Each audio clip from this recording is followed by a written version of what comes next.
Di dalam kegelapan goa yang lembab, terdengar suara seseorang jatuh. Rekannya khawatir, bertanya apakah dia baik-baik saja sambil mencoba menopangnya. Sang teman dengan penuh perhatian meminta agar dia bersabar sejenak. Namun, luka-lukanya membuatnya sulit untuk berdiri tegak, dan akhirnya ia terjatuh kembali. Sudah banyak rekan yang tumbang, memicu kekhawatiran di antara yang lain. Meskipun demikian, pria itu dengan mantap menenangkan mereka, menyatakan bahwa semuanya baik-baik saja.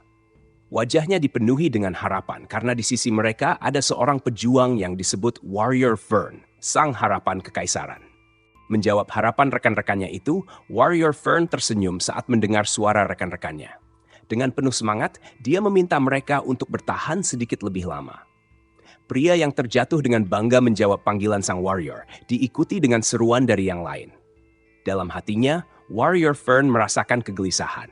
Dari semula, kelompok penakluk terdiri dari 74 anggota. Namun sekarang hanya ada 43 yang tersisa di belakangnya. Kegelisahannya semakin menjadi ketika dia menyadari bahwa mereka telah kehilangan 31 sahabat. Dalam upayanya untuk melindungi rekan-rekannya, Warrior Fern merasa kecewa bahwa mereka tidak mampu menyelamatkan semua orang. Namun, dia menguatkan diri dengan pemikiran bahwa semua orang telah siap menghadapi risiko ini sejak awal. Mereka telah mempersiapkan diri untuk situasi ini, mengingat tempat ini adalah salah satu dari 7 gua jahat besar, yaitu Primordial Core.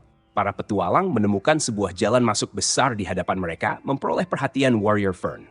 Dengan pandangan tajam, dia menyadari bahwa mereka telah mencapai tujuan akhir mereka, Primordial Core, ujung dari gua tersebut, dan akhir dari segala usaha mereka.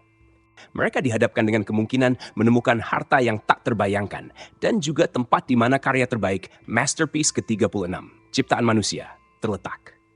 Namun, ini juga tempat di mana pemilik gua ini tinggal. Tiba-tiba, lantai bergetar keras, memancing respons cepat dari Warrior Fern.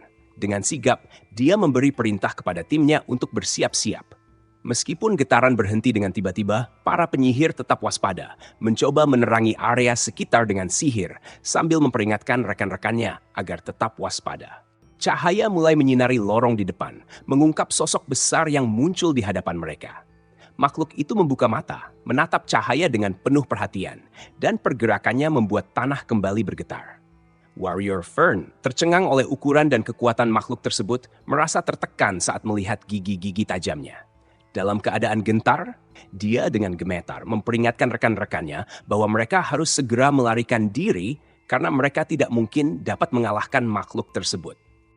Sebagian besar serangan ke dungeon berakhir dengan kemenangan manusia. Serangan tiba-tiba tersebut memberikan keuntungan yang tidak adil bagi para monster yang harus selalu siap untuk melawan manusia. Akibatnya, pertempuran yang berulang melemahkan dungeon dengan cepat. Meskipun begitu, seiring berjalannya waktu dan berhasilnya serangan ke banyak dungeon, keberadaan dungeon-dungeon luar biasa yang tidak bisa ditaklukkan oleh manusia menjadi semakin jelas. Salah satunya adalah 7 gua jahat besar, di antaranya adalah Primordial Core, yang dianggap sebagai yang paling buruk di antara semua dunia setan. Di sana, puluhan makhluk menjaga dungeon, sementara penjaga pintu dari 3/3 menunggu. Homunculus menjaga pertigaan merah di sebelah kiri. Blade Maid bernama Renee. Skeleton menjaga pertigaan biru di tengah. Death Knight bernama Pedrick. Tidak banyak informasi yang diketahui tentang jalur yang tercemar oleh kotoran ke arah kanan. Makhluk misterius berupa tentakel dan penguasa dari benteng yang tidak bisa ditaklukkan ini adalah monster primitif dari bab pertama mitologi kekaisaran, Devourer atau pemakan. Itulah yang tertulis di sini, kata Renee sambil menutup buku dan berbicara kepada Tuan Pemakan. Seperti yang Anda katakan, setelah buku ini menyebar di kalangan manusia, pasti ada lebih banyak penyusupan, ucap Renee. Tuan Pemakan menyarankan agar mengelola dungeon dengan bijaksana dan menyimpan sedikit misteri, sehingga manusia tidak menyadarinya sepenuhnya.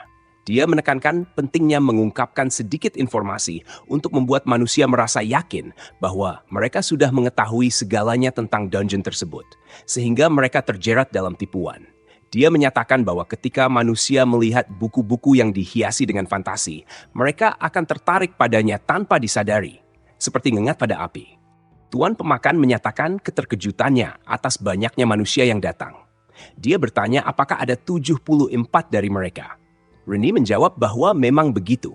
Tetapi sebagian besar peralatan mereka meleleh saat bertarung dengan Tuan 116 Black Tentacles, sehingga menjadi tidak berguna.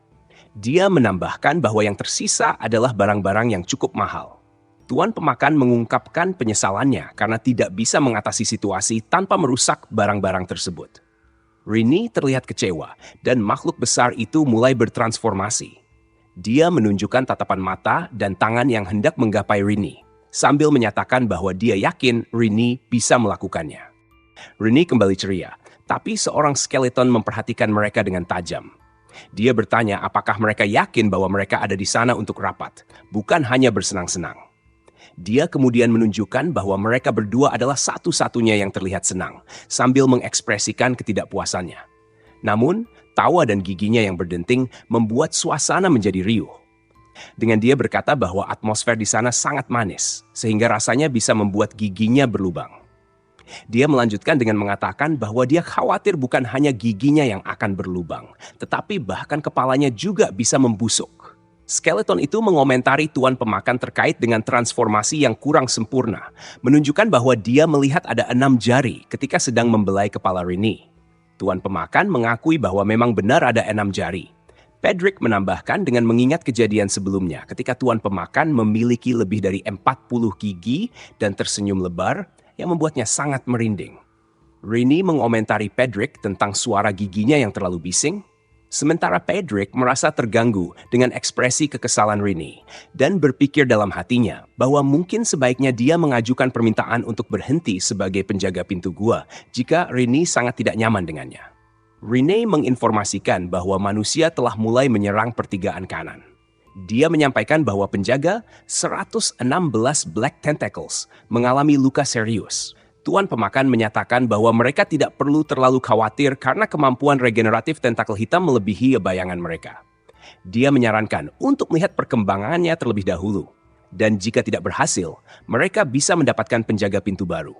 Pedrick menambahkan dengan humor bahwa jika begitu, maka saat merekrut penjaga baru, dia meminta dicarikan 2. Dia ingin dipertimbangkan untuk pensiun. Tuan Pemakan menegaskan bahwa kontrak Pedrick berlaku seumur hidup. Tuan Pemakan menyatakan bahwa manusia hanya tertarik dengan pertigaan kanannya. Pedrick memperingatkan bahwa mereka mungkin sudah merencanakan kekuatan serangan baru. Rini menambahkan bahwa manusia saat ini menggunakan sihir komunikasi seperti telepati. Jadi berita tentang retakan di pertigaan yang tercemar oleh kotoran ke arah kanan mungkin sudah menyebar. Tuan Pemakan menegaskan bahwa dalam hal tersebut, mereka harus merencanakan langkah mereka dengan cermat. Dia menyuruh mereka berdua untuk mendengarkan dengan baik, karena mereka akan menukar posisi. Tuan Pemakan memberi instruksi kepada Rini untuk mengawasi pertigaan kanan yang tercemar kotoran, sementara Pedrick akan mengambil alih pertigaan merah di kiri. Rini dengan percaya diri menyatakan bahwa dia bisa menghentikan siapapun yang datang ke sana.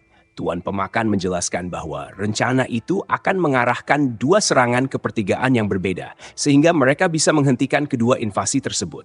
Pedrick mengungkapkan kebingungannya mengapa dia harus berganti tempat. Dan Tuan Pemakan menjelaskan bahwa manusia akan mencari tempat lain jika mengetahui Rini ada di pertigaan kanan, sehingga Pedrick akan ada di sana untuk menghentikan mereka. Pedrick bertanya apa yang akan dilakukan jika manusia menuju ke pertigaan biru di tengah. Tuan Pemakan terkejut karena tidak mempertimbangkan kemungkinan itu sebelumnya. Dia mengakui bahwa tidak ada yang bisa mereka lakukan dan manusia akan terpaksa menghadapi dirinya sendiri. Pedrick tidak puas dengan rencana itu, sementara Rini menyetujui sepenuhnya terhadap rencana Tuan Pemakan. Rini mengatakan bahwa masalah yang paling mendesak telah diatasi, dan satu-satunya yang tersisa adalah memutuskan apa yang harus dilakukan dengan pedang itu. Tuan Pemakan bingung dan bertanya tentang pedang apa yang dimaksud.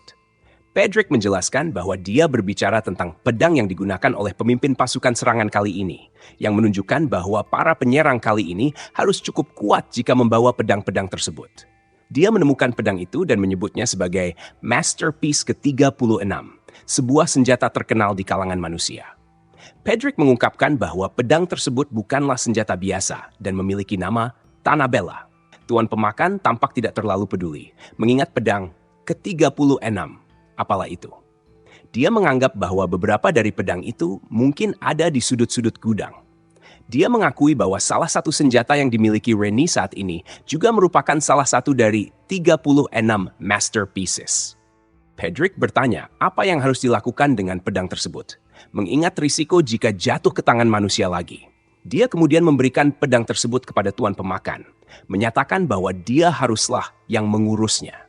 Tuan pemakan menyarankan Pedrick untuk menggunakan pedang tersebut, mengingat bahwa Pedrick juga menggunakan pedang. Pedrick sedikit terkejut dengan permintaan tersebut, tetapi setuju saat tuan pemakan mengonfirmasi. Dia menerima pedang dengan senang hati, menyatakan bahwa dia tidak memiliki pilihan karena itu adalah perintah dari tuan pemakan. Ini adalah Primordial Core, tempat tinggal bagi seorang homunculus mate yang menakutkan, seorang Death Knight yang memancarkan energi kematian, dan seorang monster kuno raksasa. Rennie hanya memikirkan Devourer atau pemakan.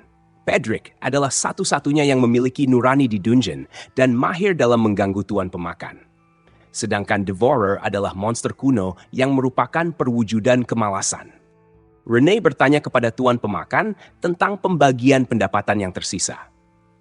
Tuan pemakan menjawab dengan mengusulkan agar mereka melakukannya seperti biasa, menggunakan sebanyak mungkin di pihak mereka sendiri dan menggunakan yang tersisa sebagai umpan untuk menarik kedatangan orang berikutnya. Rennie dengan ceria menawarkan diri untuk mengurus distribusi tersebut secara detail, yang disetujui oleh tuan pemakan. Rennie menyarankan untuk menjual batu-batu mana karena mereka tidak memiliki kegunaan untuk alat-alat sihir tersebut. Tuan pemakan berpikir untuk pergi ke desa manusia jika itu masalahnya. Pedrick dan Rennie terkejut mendengar rencananya, yang membuat tuan pemakan kaget atas reaksi mereka. Pedrick mengusulkan agar Rennie yang pergi, dan Rennie setuju dengan cepat. Tuan pemakan marah dan bertanya mengapa. Pedrick menjelaskan bahwa tuan pemakan buruk dalam berubah menjadi manusia, karena ekornya terlihat. Tuan pemakan menatap Pedrick dengan kesal, dan Pedrick bertanya apakah dia tidak puas dengan keputusan itu. Akhirnya, tuan pemakan setuju untuk mengizinkan Rennie pergi ke desa manusia, dengan syarat dia harus membeli banyak makanan lezat. Rennie melangkah keluar dari dungeon dan menyaksikan langit yang cerah. Dia mengamati cuaca yang bagus hari itu dan mengucapkan selamat tinggal kepada tuan pemakan, menyatakan bahwa dia akan kembali. Rennie pergi ke sebuah toko dan menawarkan batu-batu mana untuk dijual. Pemilik toko menolak membelinya, membuat Rennie bertanya mengapa dengan ekspresi tidak puas. Pemilik toko menunjukkan batu mana miliknya kepada Rennie dan menjelaskan bahwa batu-batu itu termasuk dalam kategori B dan nilainya sangat tinggi. Dia menyatakan bahwa batu-batu mana yang dibawa oleh Rennie bahkan lebih berharga, tetapi hanya dapat dijual kepada penyihir tingkat tinggi dari istana kerajaan atau menara sihir. Dia merekomendasikan Rennie untuk mencoba menjualnya ke seorang pembuat perhiasan dari ibu kota yang memiliki perjanjian dengan keluarga kerajaan atau wing menara sihir. Setelah menerima informasi, Rennie berpikir tentang opsi yang ada. Dia merasa bahwa ibu kota terlalu jauh, tetapi kemudian meragukan dirinya sendiri apakah harus pergi ke menara sihir. Meskipun ragu, dia memutuskan untuk pergi ke menara sihir demi tuan pemakan. Rennie pamit kepada pemilik toko dan pergi dengan menyatakan selamat tinggal. Pemilik toko mengucapkan selamat jalan kepada Rennie sebelum dia terkejut menemukan sebuah batu mana besar di atas meja kasirnya. Dengan terkejut, dia memanggil Rennie dan memberitahunya bahwa dia meninggalkan satu batu mana. Rennie menjawab bahwa itu adalah tip sebagai ucapan terima kasih atas informasinya. Pemilik toko terkejut dan bertanya-tanya mengapa Rennie begitu aneh, mempertanyakan apakah dia juga manusia. Rennie tiba di sayap menara sihir. Seorang penyihir bertanya apakah dia datang untuk menjual batu-batu mana dan menyarankan untuk bertemu dengan Guildmaster. Rennie menyetujui dan diantar oleh penyihir itu menuju kantor Guildmaster. Dalam hatinya, Rennie mengamati struktur menara sihir yang dibangun sedemikian rupa sehingga pemimpin menara berada di puncak, mirip dengan struktur dungeon. Penyihir yang menuntunnya membawa Rennie ke ruangan tempat Guildmaster berada. Guildmaster, yang dikenal sebagai Gromits Amer, menyambut kedatangan Rennie dengan ucapan terima kasih atas perjalanannya yang jauh. Dia memperkenalkan diri sebagai pemimpin sayap di menara sihir ini. Rennie memperhatikan bahwa Guildmaster memiliki kadar mana yang cukup tinggi untuk seorang manusia. Dia kemudian menjawab Guildmaster dengan singkat, menyatakan namanya sebagai Ren. Guildmaster awalnya ingin mengabaikan kedatangan Rennie, tetapi setelah mendengar bahwa dia membawa batu-batu mana, dia menjadi tertarik. Dia menanyakan apakah Rini membawa batu-batu mana yang sesuai dengan standar menara sihir sayap. Rini dengan tegas menyarankan Guildmaster untuk memeriksanya sendiri dan mengeluarkan semua batu mana yang dia bawa. Guildmaster terkejut melihat batu mana yang dibawa Rini, mengidentifikasinya sebagai batu-batu mana kelas A. Beberapa bahkan mendekati kelas tertinggi di antara kelas A. Dia merasa heran dan bertanya kepada Rini dari mana dia mendapat batu-batu tersebut. Guildmaster terkejut ketika dia melihat rambut perak di bawah tudung kepala Rini, membuatnya menduga bahwa Rini mungkin adalah putri salah satu dari 8 keluarga bangsawan kekaisaran yang secara turun-temurun memiliki rambut perak. Dia berasumsi bahwa Rini mungkin telah lari dari rumah dan membawa batu-batu mana ini secara rahasia. Guildmaster menyembunyikan senyumnya dan berpikir bahwa Rini, sebagai seorang bangsawan, mungkin tidak mengerti dunia luar. Namun, dia tetap bersikap sopan dan menawarkan untuk membeli semua batu mana yang dibawa Rini dengan harga 50 ons emas per batu, atau bahkan 80 ons untuk yang kondisinya sangat baik. Rene terkejut mendengar tawaran harga 50 ons emas per batu mana, mengingat perkataan pemilik toko sebelumnya bahwa untuk membeli satu batu seperti itu, seorang biasa harus bekerja keras selama 10 tahun. Dia menyadari bahwa tawaran itu adalah upaya Guildmaster untuk menipunya. Dengan tegas, Rene mengancam Guildmaster, menyatakan bahwa jika dia bercanda, dia akan membunuhnya. Guildmaster terkejut dengan ancaman tersebut dan menyadari bahwa Rene mungkin lebih sadar akan situasi daripada yang dia duga. Dia akhirnya mengakui bahwa gilda mereka tidak memiliki cukup uang untuk membeli semua batu mana tersebut, bahkan jika mereka mengumpulkan semua uang mereka. Rene menyarankan agar mereka membeli sebanyak mungkin, membuat wajah Guildmaster memucat karena keputusasaan. Pada akhirnya, setelah negosiasi, Guildmaster setuju untuk membayar 2.000 ons koin emas, yang merupakan seluruh uang yang mereka miliki. Dia menyarankan untuk memberikan benda-benda yang bernilai setara dengan jumlah uang tersebut sebagai gantinya. Rene memastikan bahwa benda-benda tersebut bernilai dan mudah dijual. Guildmaster meyakinkannya untuk tidak perlu khawatir, lalu membawanya ke sebuah ruangan untuk menunjukkan benda-benda tersebut. Guildmaster memberikan pengecualian untuk membawa Rene ke tempat penyimpanan Mage Tower, tempat yang biasanya tidak diperkenankan bagi orang luar. Dia memperlihatkan beberapa item berharga, seperti sebuah tiara berlian 4 karat dengan batu mana kecil di tengahnya, yang berguna bagi para penyihir. Kemudian dia menunjukkan mutiara hitam hidup yang menangis jika ada racun di sekitar pemakainya, yang dibuat menggunakan alkimia. Rene agak terkejut mendengar tentang alkimia, yang mengingatkannya pada sesuatu yang tidak disukainya. Guildmaster menangkap reaksinya dan menyadari ketidaksukaannya terhadap alkimia. Dia kemudian menawarkan batu cinta Scarlet, sebuah permata yang katanya bisa membantu seseorang menemukan cinta. Setelah sejenak terdiam, Rene menyadari makna kata-kata Guildmaster. Wajahnya berbinar penuh harapan. Guildmaster menjelaskan bahwa jika seseorang memasukkan mana ke dalam permata ini di hadapan orang yang disukai, roh di dalam permata akan membantu mereka mencapai cinta abadi. Rene terpesona dan bertanya apakah hal itu berlaku untuk siapapun. Guildmaster mengkonfirmasi, menjamin keaslian klaimnya sebagai kepala Mage Tower. Rene dengan penuh semangat menyatakan bahwa dia menginginkan permata itu. Guildmaster merasa senang melihat reaksi lucu Rene. Dia memberitahu bahwa permata tersebut sulit didapat bahkan untuk orang lain dan bisa membuat hati kaisar terpikat, sehingga harganya sangat mahal. Rene sangat terkejut, namun dia tidak ingin melewatkan kesempatan untuk memiliki permata itu. Dengan berat hati, dia menawarkan suatu barang sebagai gantinya. Guildmaster kaget dan tidak percaya, bertanya dari mana dia mendapat barang tersebut. Rene menjawab bahwa dia memberikan semua uang yang diberikan Guildmaster sebelumnya dengan barang itu, lalu meminta permata itu sebagai gantinya. Seorang karyawan guild bertanya kepada Guildmaster dengan khawatir tentang keputusannya untuk memberikan permata tersebut kepada Rene. Guildmaster dengan santainya menanggapinya, bertanya apa masalahnya. Karyawan itu menyampaikan kekhawatirannya bahwa Rene mungkin akan mati jika dibiarkan pergi dengan permata itu. Guildmaster menanggapinya dengan acuh tak acuh, menyebut Rene sebagai seorang bangsawan bodoh yang bertukar barang itu dengan dirinya sendiri. Karyawan itu masih khawatir, namun Guildmaster memastikan bahwa tidak akan ada masalah karena mereka akan mati setelah menggunakan permata tersebut. Rene berkunjung ke one of the 7 Great Evil Dungeons, Chait Castle, di mana dia bertemu dengan Elizabeth Bathory, pemilik kastil tersebut. Elizabeth sedang merapikan rambut Renee dengan gunting dan sisir, mengatakan bahwa rambutnya terlihat mati.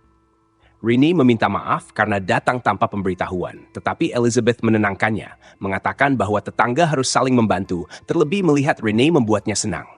Elizabeth berkomentar bahwa penampilan yang cantik akan membuat seseorang terlihat baik apapun yang dilakukan, membuat Renee merasa malu. Elizabeth Bathory mengungkapkan rasa cemburunya terhadap Renee karena sebagai homunculus, wajah Renee tidak akan menua. Renee mencatat bahwa Elizabeth juga terlihat sangat muda, bahkan kulitnya lebih pucat daripada miliknya sendiri. Elizabeth mengungkapkan bahwa dia menggunakan darah setiap hari untuk perawatan kecantikan. Ketika Renee bertanya tentang pendapatnya tentang dirinya, Elizabeth memuji Renee sebagai wanita tercantik yang pernah dilihatnya, meyakinkannya bahwa tidak ada yang akan menolaknya saat ini. Renee merasa senang dengan pujian Elizabeth tentang kecantikannya. Ketika Elizabeth bertanya apakah Renee akan mengakui perasaannya kepada seseorang, Renee mengakui bahwa dia akan mengakui perasaannya kepada tuan pemakan. Elizabeth terkejut mendengarnya, padahal pertanyaannya barusan hanya bercanda. Elizabeth terdiam sejenak, merenungkan seriusnya pernyataan Renee. Dia kemudian mengungkapkan keheranannya, menganggap bahwa pernyataan Renee mungkin hanya bercanda.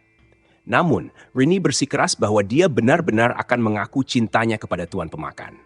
Elizabeth masih tidak bisa percaya, bertanya-tanya apa yang disukai Renee dari tuan pemakan, yang menurutnya sulit untuk diidentifikasi kelebihannya. Renee membalas dengan mengatakan bahwa dia menganggap tuan pemakan sangat dapat diandalkan. Namun, Elizabeth meragukan keandalan itu karena sifat malas tuan pemakan yang cukup mencolok. Renee dengan jujur mengakui kekurangan tuan pemakan, mencatat bahwa dia malas, gemuk, makan seperti babi, tidur kapanpun dia mau, dan kurang cerdas. Meskipun mengetahui semua itu, dia masih menyukai dia. Elizabeth Bathory mengungkapkan keheranannya atas pilihan Renee, tetapi mengatakan bahwa dia harap segalanya berjalan dengan baik. Dia bahkan menawarkan dukungannya jika tuan pemakan menolak Renee, menyatakan bahwa Renee pantas mendapatkan seseorang yang lebih baik. Renee berterima kasih atas dukungan tersebut dan bersumpah untuk berhasil dalam pernyataan cintanya. Di markas besar Serikat Penyerbuan Dungeon di ibu kota Kekaisaran Riazi, seorang pria mengumumkan bahwa kelompok penyerbuan prajurit Fern Hishutalt telah lenyap. Meskipun beberapa orang membantah, mengatakan bahwa mereka telah berhasil melewati penjaga pintu masuk dengan mudah dan bahwa tidak ada mayat yang ditemukan, yang membuatnya yakin bahwa mereka belum tentu telah dihancurkan. Namun, pria itu percaya bahwa intuisinya benar, karena sudah 2 hari sejak mereka mendengar kabar dari dalam dungeon, dan dia yakin Fern mungkin sudah mati. Oleh karena itu, dia menyimpulkan bahwa mereka harus mengasumsikan Vern telah meninggal. Ketika seseorang bertanya tentang pedang keluarga Hishutalt, pria itu menjelaskan bahwa tanpa kemampuan komunikasi, setelah mereka memasuki inti Primordial Core, mustahil untuk mendapatkan kembali Tanah Bela, karya ke-14 milik keluarga Hishutalt. Meskipun ada usulan untuk segera kembali ke dalam, yang lain mengingatkan bahwa dungeon tersebut bahkan berhasil menewaskan pasukan penyerbuan Fern, dan untuk mencegah lebih banyak korban, mereka harus menyerah. Namun, beberapa orang menolak untuk menyerah, mengklaim bahwa Fern pasti telah melukai boss monster, sehingga mereka mungkin sudah melemah. Dengan ide untuk mengumpulkan semua pasukan mereka dan mengakhiri semuanya sebelum mereka pulih, mereka memulai rencana baru. Pria tersebut merenung dalam hati tentang konsekuensi kegagalan dalam raid kedua dan potensi kemungkinan kegagalan. Dia menyimpulkan bahwa menyerang kembali Primordial Core adalah hal yang mustahil. Tapi, ketika seorang anggota baru dari Royal Magic Academic Society memasuki ruangan dan menyatakan keyakinannya bahwa itu mungkin, semua orang terkejut dengan kedatangannya. Pertanyaan muncul, mengapa anggota Royal Magic Academic Society ada di sana? Anggota dari Royal Magic Academic Society, yang dikenal sebagai The Third Eye, memperingatkan para hadirin tentang konsekuensi dari tindakan mereka. Mereka menyatakan bahwa kedatangan mereka menunjukkan bahwa para pelaku akan membayar harga atas dosa-dosa mereka. Mereka mengecam tindakan para hadirin yang dianggap telah menyebabkan kematian seorang prajurit berharga dan telah melemparkan sebuah karya masterpiece yang sangat berharga bagi kaisar ke sarang musuh. Semua orang terdiam dalam situasi yang tegang dan penuh penyesalan. Pria dari Royal Magic Academic Society menyatakan bahwa mereka telah mengusulkan solusi kepada Kaisar untuk menyelamatkan semua orang yang hadir. Mereka akan melakukan serangan lagi ke Primordial Core. Ketika ditanya bagaimana mereka bisa berhasil di tempat yang bahkan Sir Vern pun tidak bisa, dia menyebutkan nama Nifrim sambil tersenyum, mengisyaratkan bahwa mereka akan mengirim Nifrim untuk tugas tersebut. Para hadirin terkejut dan bertanya-tanya tentang Nifrim yang disebutkan oleh pria dari The Third Eye. Salah satu pria bertanya, apakah mereka berbicara tentang produk dengan banyak masalah? Namun, pria dari The Third Eye menegaskan bahwa Nifrim bukanlah kegagalan, melainkan keberhasilan yang tak terbantahkan. Dia kemudian menunjukkan bahwa kegagalan Sir Vern Hishutalt dan pasukannya dalam meninggalkan Primordial Core tidak disebabkan oleh kelemahan atau kelalaian, melainkan karena mereka kekurangan faktor tertentu yang bahkan Sir Vern tidak miliki, yang diyakini dimiliki oleh Nifrim. Dengan keyakinan ini, mereka diyakinkan bahwa raid tersebut akan berhasil. Sementara itu di Primordial Core, Tuan Pemakan merasa sesuatu yang tidak enak, seolah-olah akan terjadi bencana besar. Dia bersin beberapa kali dan merasa mungkin hanya karena dia sedang sakit. Tuan Pemakan merasa tertekan dengan situasi saat ini, merasa terpaksa harus melakukan patroli meskipun tidak ingin. Dia merenungkan betapa Pedrick akan marah jika dia menunda patroli lagi. Tapi kemudian, dia menemukan lelukon dalam pikirannya sendiri, memperhatikan betapa Pedrick yang hanya tulang belulang masih bisa sangat menakutkan. Dia menyadari pentingnya menangani ancaman manusia dari daerah dekat Filth Road. Dia memutuskan untuk pergi ke tempat yang dikenal sebagai Guardian of the Primordial Core, 116 Black Tentacles. Meskipun merasa simpati pada tentakel-tentakel yang terluka, dia menyadari bahwa tidak banyak yang bisa dilakukannya saat ini selain menunggu. Akhirnya, dia memutuskan untuk melanjutkan perjalanannya ke tempat berikutnya.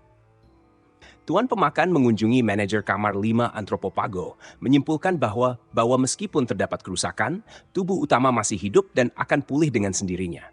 Namun, dia menyadari bahwa dia perlu mendiskusikan masalah kamar pertama hingga keempat yang hancur dengan Pedrick. Meskipun merasa khawatir akan dimarahi, dia berpikir bahwa dia telah melakukan cukup baik dengan memeriksa Filth Road dan kamar 5, dan Pedrick mungkin akan mengerti. Saat hendak pergi, Tuan Pemakan diserang oleh sesuatu yang melewatinya dengan cepat. Dia langsung siap bertempur saat sebuah senjata dilemparkan ke arahnya. Lawannya yang kaget saat Tuan Pemakan menghadap ke arahnya, menyadari bahwa itu adalah Mr. Devourer dan meminta maaf karena mengira itu manusia lain yang menyerang. Ternyata penyerang tadi adalah Rini yang baru saja pulang. Tuan Pemakan terkejut melihatnya dan bertanya mengapa dia berpakaian seperti itu. Rini senang karena Tuan Pemakan memperhatikannya, menjawab dengan gembira. Tuan Pemakan terkejut dan cemas karena asumsinya sendiri, khawatir tentang alasan Rini melepas seragam pembantunya. Dalam hatinya, dia bertanya-tanya apakah Rini berencana untuk berhenti sebelum Pedrick. Rini meminta waktu Tuan Pemakan untuk sesuatu yang spesial. Tuan Pemakan berharap dengan kuat dalam hatinya bahwa pertemuan ini tidak berakhir dengan surat pengunduran diri. Dia dibawa oleh Rini ke sebuah ruangan yang telah disiapkan dengan meja dan kursi, tempat dia diminta duduk. Rini menawarkan teh dan meninggalkan Tuan Pemakan dengan ketegangan yang mendalam, berharap agar pertemuan tersebut tidak berakhir dengan surat pengunduran diri. Rini menuangkan teh untuk Tuan Pemakan, mengungkap bahwa tempat itu dulunya hanya diketahuinya, tetapi sekarang Tuan Pemakan juga mengetahuinya. Kemudian, Rini melanjutkan, yang membuat Tuan Pemakan bertanya-tanya apa yang akan dikatakannya selanjutnya, sambil berharap agar tidak ada surat pengunduran diri. Rini mengingatkan bahwa sudah 80 tahun sejak Tuan Pemakan membawanya masuk. Tuan Pemakan mengingat kembali masa itu, di mana popularitas membersihkan dungeon meningkat, ribuan dungeon jatuh, dan jumlah manusia yang mencapai inti primordial melampaui 1000. Di masa itu, status Rini meningkat, membuatnya mendapatkan julukan. Tuan Pemakan bertanya tentang kondisi mata kanannya, sambil bersyukur bahwa bukan surat pengunduran diri. Rini menyampaikan rasa senangnya karena Tuan Pemakan mengingat kondisi matanya. Tuan Pemakan menegaskan bahwa dia selalu mengingatnya. Rini mengatakan bahwa dia senang bisa menjaga Tuan Pemakan tetap aman. Tuan Pemakan menyambutnya dengan senyuman. Tetapi dalam hati, dia mulai khawatir apakah kata-kata Rini menandakan perpisahan. Tuan Pemakan merasa cemas dalam pikirannya, Takut bahwa Rennie akan mengundurkan diri sebelum Rennie mengungkapkan perasaannya bahwa dia menyukainya. Dia mengungkapkan bahwa dia telah menunggu momen itu selama 80 tahun. Tuan pemakan, dalam kebingungannya dan leganya atas pengakuan tersebut, mencoba menjelaskan bahwa kehidupan mereka selalu penuh risiko dan tidak menentu, sehingga sulit untuk merencanakan hubungan. Namun, dia juga menyadari bahwa mereka berdua tidak ingin menjalani hidup mereka dalam kesendirian. Rennie mengungkapkan kekhawatirannya bahwa permintaannya untuk mencintainya mungkin merupakan beban bagi tuan pemakan. Namun, dia tidak bisa menahannya lagi. Rennie takut akan penolakan tuan pemakan dan kehilangannya. Itulah sebabnya dia siap menggunakan permata untuk menerima konsekuensinya. Dia menyatakan bahwa dia selalu ingin dicintai oleh tuan pemakan, tanpa memedulikan biayanya. Rennie marah dan mengancam meskipun harus melakukan tindakan yang tidak terpuji. Tuan pemakan mencoba menenangkannya, tetapi Rennie menunjukkan batu permata bernama Scarlet Love Stone yang dia ingin gunakan untuk memenuhi keinginannya. Tapi tuan pemakan menyadari potensi bahaya dari batu permata tersebut dan mengeluarkan kekuatannya. Rennie tertekan oleh kemarahan dan perlawanan tuan pemakan yang menuduhnya mencoba membunuhnya dengan tindakan sebelumnya. Terkejut dan terpukul oleh realisasi ini, Rennie menjatuhkan batu permata yang dia pegang, yang kemudian pecah menjadi kepingan-kepingan. Dia terkejut saat melihat bahwa dari batu yang pecah itu, sesuatu yang jahat muncul, menyebabkan kebingungan dan ketakutan yang besar bagi mereka berdua. Pedrick datang dan mengejek tuan pemakan atas tindakannya yang meluapkan kemarahan tanpa memikirkan konsekuensinya. Dia mencela tuan pemakan karena mengusir Rennie dengan kasar. Tuan pemakan mencoba memberikan penjelasan, tetapi dihentikan oleh Pedrick yang terus menyalahkan tuan pemakan. Tuan pemakan merasa putus asa, bertanya kepada Pedrick bagaimana memperbaiki situasi tersebut.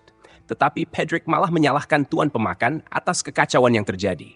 Pedrick mengakui bahwa tuan pemakan tidak sepenuhnya bersalah, tetapi tetap menyalahkan tuan pemakan atas tindakannya kepadanya. Tuan pemakan berusaha mengingat kembali apa yang terjadi, tetapi Pedrick menunjukkan bahwa dia masih marah atas perlakuan tuan pemakan kepadanya. Pada saat itu, Pedrick secara kebetulan berada di dekat tempat kejadian ketika tuan pemakan marah besar dan Rennie terlihat putus asa. Pedrick mencoba berteriak pada tuan pemakan sambil meraihnya untuk menenangkannya. Meskipun tuan pemakan marah kepada Rennie, Pedrick berusaha menenangkan tuan pemakan. Namun karena Rennie tidak merespons, Pedrick memutuskan untuk mengusirnya agar tidak mengganggu. Dengan panik, dia menyadari bahwa kata-katanya tidak akan sampai pada Rennie dalam keadaannya saat ini. Dan dia terpaksa mendorong Rennie menjauh dengan keras menggunakan bagian tumpul pedangnya. Saat Rennie terlihat sangat menderita, Pedrick menyampaikan penyesalannya. "Maafkan, Nona Rennie, ini satu-satunya cara yang bisa kupikirkan." Setelah itu, dia mengatakan bahwa dia telah menjauhkannya untuk sementara waktu. Ketika Pedrick berhadapan langsung dengan tuan pemakan yang marah, dia menyadari kekuatan luar biasa tuan pemakan. Namun tuan pemakan malah menuduhnya dengan tatapan tajam, bertanya apakah dia datang untuk membunuhnya juga. Pedrick mengingatkannya, "Kamu masih belum ingat?" Tuan pemakan menyesali tindakannya sambil menunduk dan Pedrick memahaminya, mengatakan bahwa dia mengerti alasan di balik tindakannya. Tuan pemakan bertanya apakah dia seharusnya mencari Rennie. Pedrick menanggapinya dengan pertanyaan, "Kenapa menyatakan hal yang jelas?" Tuan pemakan sedikit terkejut dan mengira Pedrick akan melarangnya. Namun, Pedrick menegaskan pentingnya Rennie bagi Dungeon, menyebutkan segala peran penting yang diemban Rennie, mulai dari pengelolaan makanan hingga perbaikan Dungeon dan pemberian konseling. Dia menekankan bahwa keberadaan Rennie jauh lebih penting bagi Dungeon daripada tuan pemakan. Tuan pemakan mengakui bahwa dia sadar akan pentingnya Rennie, tetapi tetap terkejut mendengarnya. Pedrick menegaskan pentingnya untuk menemukan Rennie sebelum terlambat, bahkan jika itu berarti membungkuk, merayu, merendahkan diri, atau bahkan mencium kaki Rennie. Dia juga memberikan tuan pemakan sebuah gelang bernama Demura yang membantu dalam stabilisasi mana. Meskipun efeknya mungkin tidak begitu efektif bagi tuan pemakan, karena aliran mana yang kuat, setidaknya itu dapat mencegahnya terkena serangan saat dalam wujud lain. Tuan pemakan menyatakan keterkejutannya atas kesiapan Pedrick dan menanyakan asal-usul gelang yang diberikannya. Pedrick mengatakan bahwa dia menemukannya di perjalanan dan meminta agar tuan pemakan tidak salah menggunakan gelang tersebut, karena kekuatannya yang tidak terlalu kuat. Tuan pemakan berjanji akan berusaha menggunakan gelang dengan sebaik mungkin dan meninggalkan tugas menjaga dungeon kepada Pedrick selama absennya. Pedrick mengingatkan Tuan pemakan untuk kembali dalam 5 hari karena kedatangan manusia yang akan segera terjadi. Tuan pemakan menegaskan untuk kembali sebelum pasukan penyerang tiba, dan Pedrick menyetujui, menyatakan bahwa kembalinya dalam 5 hari adalah pilihan teraman.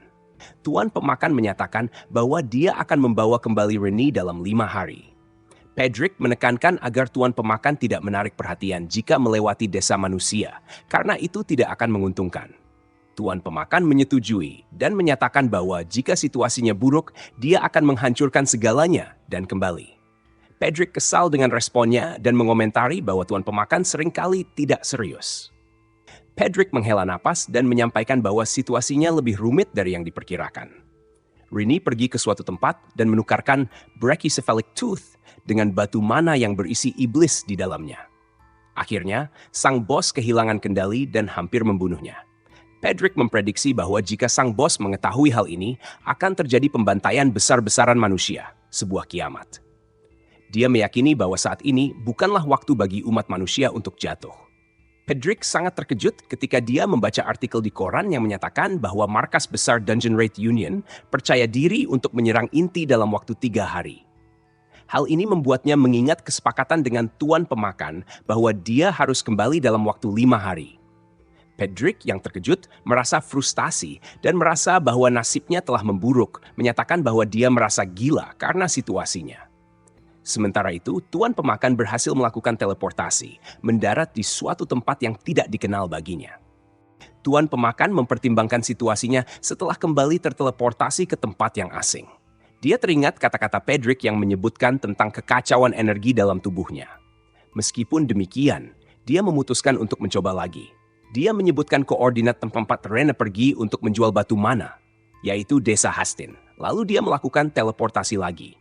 Seorang wanita bertanduk dan bersayap seperti iblis, duduk di atas takhta, mengomentari kehadiran seorang manusia yang naik ke tempat tersebut.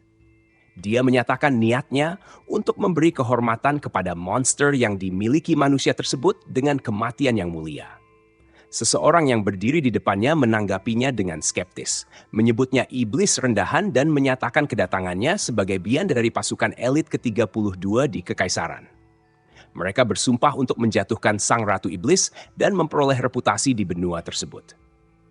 Sang Ratu Iblis, Melje de Lymph Agrea, dengan bangga menyebut dirinya sebagai penerus ke-17 Raja Iblis Asmodeus.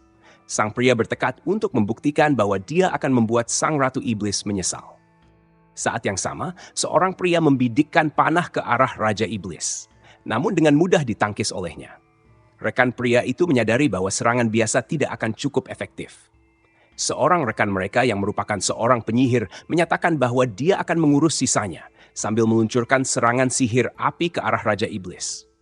Sang Raja Iblis menghina manusia-manusia tersebut, menyatakan bahwa mereka tidak menyadari batas kemampuan mereka. Dia kemudian mempersiapkan serangan kuatnya, mengancam untuk menghancurkan mereka semua dengan api. Serangan sihir api diluncurkan, menyerang rekan-rekan pemimpin kelompok tersebut, yaitu pengguna crossbow dan penyihir. Pemimpin kelompok itu menghentikan serangan api Demon King dengan menancapkan pedangnya ke tanah dan mengangkat pecahan lantai sebagai perisai. Namun, dia terkejut saat melihat serpihan es di antara kobaran api, menyadari bahwa Demon King telah siap dengan mantra sihir baru. Saat Demon King terfokus pada serangan esnya, pria itu tidak tinggal diam. Dia melemparkan pecahan lantai ke arah Demon King sambil maju mendekatinya. Demon King melancarkan serangan es ke arah pria itu, tetapi berhasil diblokir oleh perisai pertahanannya. Dalam hati, Demon King terkejut menyadari bahwa pria itu memiliki perisai pertahanan, meskipun dia yakin telah menghilangkan penyihir mereka sebelumnya. Demon King geram melihat rekan-rekan pria itu saling menopang untuk melindungi kapten mereka. Saat hendak melancarkan serangan ke kapten mereka, Demon King hanya bisa mengutuk rekan-rekannya itu. Ketika Demon King dan pria itu bersiap untuk berbenturan, dinding di samping mereka retak. Ledakan terjadi dan pecahan dinding mengenai keduanya, membuat mereka terpental jauh. Dalam kebingungan dan kesakitan, keduanya merasakan sesuatu yang muncul, namun mereka tidak yakin apa itu. Kedua rekan pria itu membantu kapten mereka berdiri dan bertanya, apakah dia bisa bangkit. Sang kapten menyatakan bahwa dia baik-baik saja, lalu bertanya tentang kedatangan orang tak dikenal tersebut, yang mereka tidak dengar kabarnya sebelumnya. Sementara itu, Demon King juga bingung dengan kehadiran orang itu. Dia khawatir bahwa kehadiran orang tersebut bisa menjadi ancaman serius menyadari kekuatan yang cukup untuk menembus benteng Raja Iblis. Dia bertanya-tanya, siapa orang itu sebenarnya? Ketika debu dan puing-puing dinding mereda, seseorang muncul dan bertanya apakah tahu di mana Hastin berada. Kedua belah pihak terkejut mendengar pertanyaan dari orang tak dikenal itu. Kemudian bereaksi dengan marah dan menyindirnya karena tiba-tiba muncul dan hanya berbicara omong kosong. Kelompok manusia memberikan peringatan kepada orang tak dikenal tersebut, mengasumsikan bahwa dia seorang manusia dan menyarankan agar dia menjauh dari Raja Iblis. Sementara itu, Raja Iblis menyatakan keyakinannya bahwa dia tidak akan terkalahkan, meskipun ada lebih banyak manusia yang bergabung. Tuan pemakan merenung dalam hatinya, terkejut mengetahui bahwa iblis tersebut adalah seorang Raja Iblis. Dia mempertimbangkan perbedaan yang signifikan antara Demon King tersebut dengan Demon King sebelumnya, menganggapnya sebagai kesenjangan generasi. Demon King berteriak kepada pria tak dikenal tersebut, menyalahkan mereka atas kerusakan bentengnya. Sang kapten kelompok menyatakan balasan mereka, siap untuk menghadapi Demon King. Di saat yang sama, rekan kelompok melaporkan kedatangan pasukan pendukung. Tuan pemakan mencoba untuk meminta perhatian, tetapi diabaikan oleh kedua pihak yang fokus bertarung. Dia mencoba bertanya tentang Hastin lagi, tapi tidak didengar. Tuan pemakan kecewa dan memutuskan untuk meninggalkan pertempuran untuk mencari Renee. Sementara itu, kelompok manusia mulai menyadari keberadaannya dan mulai bertanya-tanya mengapa dia hanya diam. Apakah mungkin ketakutan? Mendengar itu, Tuan pemakan marah dan menyuruh mereka diam, memperlihatkan kekuatannya. Semua orang terpaku pada Tuan pemakan yang menunjukkan kekuatan menakutkan. Bayangan dan mata-mata yang menakutkan muncul di sekelilingnya. Kelompok manusia berlari ketakutan, tapi Tuan pemakan menelan mereka semua dengan bayangan itu. Adegan itu begitu cepat, membuat Demon King kaget dan bingung menyaksikannya. Demon King terkejut dan kagum dengan kekuatan Tuan Pemakan, menyatakan bahwa Tuan Pemakan mungkin lebih kuat darinya. Dengan antusias, Demon King Melje menyatakan ketertarikannya pada Tuan Pemakan dan ingin mengenalnya lebih lanjut. Dia mulai bertanya tentang identitas dan kekuatan Tuan Pemakan, ingin tahu nama dan rahasia di balik kekuatannya. Tuan Pemakan menatapnya dengan terganggu yang kemudian disadari oleh Demon King Melje, yang kemudian menyatakan identitasnya sebagai Great Demon King, keturunan ke-17 Asmodeus, dengan bangga menyebutkan namanya, Melje the Lymph Agrea. Lalu, dia kembali bertanya pada Tuan Pemakan tentang identitasnya. Tuan Pemakan merasa sangat tidak senang dengan situasi ini, menunjukkan ekspresi jijik yang tersembunyi. Meskipun begitu, dia membutuhkan informasi. Meski dia mulai memperkenalkan dirinya, dia terhenti, teringat nasihat Pedrick tentang menjaga identitasnya agar tidak tersebar luas. Akhirnya, dia memutuskan untuk menggunakan nama samaran Devde Rooney, seorang pria dengan senyuman yang menawan, tinggal di suatu tempat di desa, Devde, 32 tahun, belum menikah. Meskipun merasa tidak yakin dengan pilihan ini, dia menyebutkan nama itu kepada Demon King Melje. Melje mengajukan pertanyaan apakah dia bisa memanggilnya dengan nyaman sebagai Tuan Devde, dan Tuan Pemakan setuju dengan itu. Demon King Melje berterima kasih kepada Sir Devde atas bantuan yang diberikannya, meskipun agak agresif. Tuan Pemakan menjawab dengan singkat. Kemudian, Melje menyatakan bahwa jika bukan karena bantuan Sir Devde, dia mungkin akan kalah secara memalukan melawan manusia. Tuan Pemakan menegaskan bahwa dia tidak membantu dengan sukarela. Melje merasa berhutang budi menawarkan bantuan kepada Tuan Pemakan, yang langsung bertanya apakah dia tahu cara menuju Hastin. Melje dengan polos mengungkapkan bahwa dia tidak tahu apa itu Hastin. Tuan Pemakan awalnya senang bahwa Melje setidaknya tahu tentang Hastin, menjadi frustrasi ketika mengetahui bahwa Melje sama sekali tidak tahu tentang kota tersebut. Hal ini membuatnya merenung tentang seberapa jauh dia telah berada, sehingga Melje bahkan tidak tahu di mana Hastin berada. Tuan Pemakan menanyakan kepada Melje apakah dia tahu di mana desa manusia terdekat berada. Melje menjawab bahwa menurut pengetahuannya, Riaze adalah kota terdekat di sana. Tuan pemakan terkejut karena Riaze adalah ibu kota kekaisaran, yang berarti 2 bulan perjalanan dengan kereta kuda dari Hastin. Tuan pemakan terpukul oleh berita tersebut, sementara Melji bertanya-tanya apa yang salah dengan Sir Devde. Tuan pemakan akhirnya mengakui bahwa dia telah terlalu jauh pergi. Melji menyarankan penggunaan teleportation hub untuk tujuan perjalanan jauh. Tuan pemakan penasaran dan bertanya tentang apa itu. Melji menjelaskan bahwa itu adalah penemuan manusia yang menggunakan sihir dan alkimia untuk menginisiasi sihir transfer spasial secara paksa. Tuan pemakan ingin tahu di mana lokasinya, dan Melji menjawab bahwa teleportation hub berada di Riaz. Mereka tiba di Riaz, pusat kota. Tuan pemakan bertanya-tanya apakah ini bagian tengah Riazi. Melji mengkonfirmasi, mengatakan bahwa tempat ini adalah tempat terbaik untuk mengumpulkan informasi. Tuan pemakan berpikir bahwa meskipun kemungkinan kecil menemukan Reni di sini, tidak ada jaminan bahwa Reni pergi ke Hastin, jadi dia harus mengumpulkan beberapa informasi. Melji menawarkan bantuannya untuk mencari gadis berambut perak itu. Tuan pemakan bertanya-tanya tentang Melji, yang sebelumnya adalah pemilik kastil Raja Iblis, tapi malah pergi meninggalkannya. Melji dengan bangga menyatakan bahwa dia adalah Ratu Iblis, pemimpin tertinggi yang lahir untuk memerintah, dan bahwa kastil Iblis tidaklah penting. Baginya, tempat di mana dia berdiri adalah wilayah iblis, dan para iblis yang berada di sisinya adalah pasukannya. Tuan pemakan bertanya, apakah Melji memiliki kekuasaan sebagai Ratu Iblis, yang memungkinkannya memanggil semua iblis jika diinginkan. Melji mengakui kemungkinan itu, meskipun dia belum mencobanya.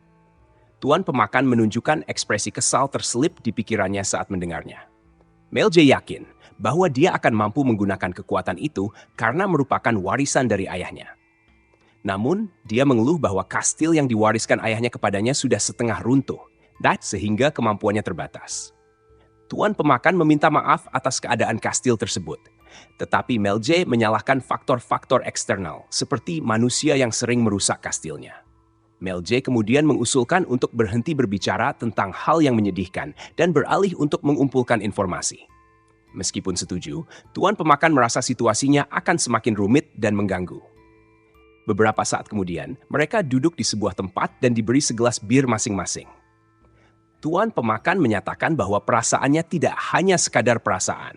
Dia bertanya mengapa mereka berada di sana. Tetapi Melji menjelaskan bahwa bar adalah tempat di mana semua informasi terkumpul. Dia menyarankan untuk mendengarkan percakapan di sekitar mereka karena itu adalah sumber informasi yang berharga. Tuan pemakan tertarik dengan papan di dinding yang memiliki selembar kertas yang terpaku di atasnya. Dia bertanya apa itu, dan Melji menjelaskan bahwa itu adalah kumpulan informasi. Tuan pemakan tidak ingat Melji pernah menyebutkannya sebelumnya, tetapi Melji bersikeras bahwa dia telah menyebutkannya. Tuan pemakan membaca daftar anggota pasukan penyerbu dungeon itu. Dia mengetahui bahwa daftar itu digunakan untuk mencegah kebingungan ketika beberapa pasukan penyerbu masuk ke dalam dungeon yang sama secara bersamaan. Dalam hatinya, dia mencatat bahwa dia belum pernah melihat lebih dari 2 kelompok menyerang secara bersamaan. Melji menjelaskan bahwa masalah utamanya adalah masalah hadiah. Dia mengkritik manusia karena seringkali terlalu rakus dan seringkali menyerang tanpa memperhitungkan risiko yang ada. Tuan pemakan mengatakan bahwa itu adalah hal yang baik bagi mereka. Melji bertanya dengan penasaran apa yang dimaksud dengan mereka. Dia ingin tahu apakah Tuan Devde juga merupakan seorang iblis dari sebuah dungeon. Pertanyaan Melji membuat Tuan pemakan merasa cemas. Melji mencatat bahwa hal tersebut terasa aneh karena dia adalah seorang ratu iblis, sehingga wajar baginya. Tetapi Tuan Devde hanyalah seorang iblis dari sebuah dungeon. Dia ingin tahu bagaimana Tuan Devde bisa bepergian keluar dengan bebas. Tuan pemakan mencoba menghindari topik yang rumit dengan mengatakan bahwa itu sulit dijelaskan dan meminta Melji untuk mengabaikannya saja. Melji menanggapi dengan mengatakan bahwa Tuan Devde tampak memiliki banyak hal yang disembunyikan. Meskipun Melji ingin tahu lebih banyak, dia memutuskan untuk tidak bertanya lagi karena menghormati privasi Tuan Devde. Sementara itu, Tuan pemakan tertarik pada sebuah kertas yang membuat Melji penasaran. Dia menarik-narik baju Tuan pemakan dan memintanya untuk memperlihatkan kertas tersebut. Tuan pemakan akhirnya menyerah dan menunjukkan kertas tersebut kepada Melji.